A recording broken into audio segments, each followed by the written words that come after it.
Attorney of Philadelphia say that if you start kidnapping our citizens on the streets of our cities, the fact that you have a federal badge is not going to prevent you from being prosecuted for kidnapping. That was remarkable. Larry Krasner, the Philadelphia DA, has said he will arrest. He will have them arrested. We've got two responses, by the way, to this lawsuit.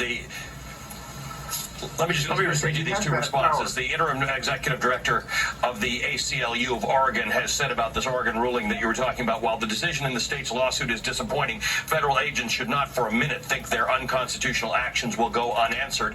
The ACLU will be in court again to hold federal agents accountable for their unconstitutional attacks on the right to protest. And the Oregon Attorney General has said if the state of Oregon does not have standing to prevent this unconstitutional conduct by unidentified federal agents running roughshod over her citizens, who does? Nick Kristof, you have traveled, I think, everywhere in the world. I don't know if there's anywhere that you haven't been.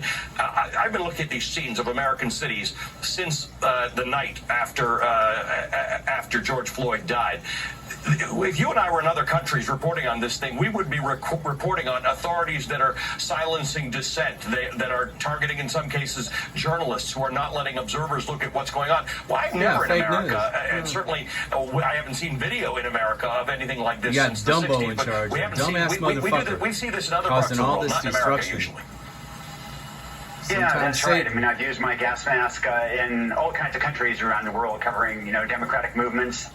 And this is it's not something we typically do here. Is he from the New York Times? I do think that ultimately what is going to matter is not only the legal courts, but also the court of public opinion. And I see that, there's a struggle over the narrative here. And President Trump is portraying this, and to some degree you see this on Fox News as well, as rioters who are trying to burn down the federal courthouse.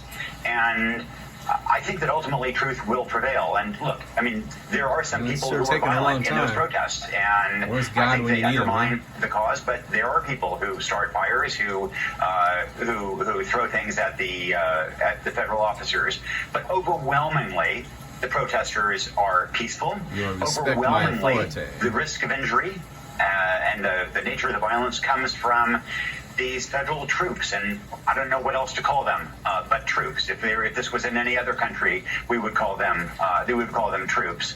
And so, I think that at the end of the day, facts matter, and anybody who goes down to Portland sees this growing crowd of people trying to protect their city, trying to protect each other from what they see as invaders who are bringing hugely disproportionate force and, in some cases, causing grievous injury. A young man, Donovan Labella, was hit, was standing there doing no provocation, and was hit in the face with a supposedly less lethal round.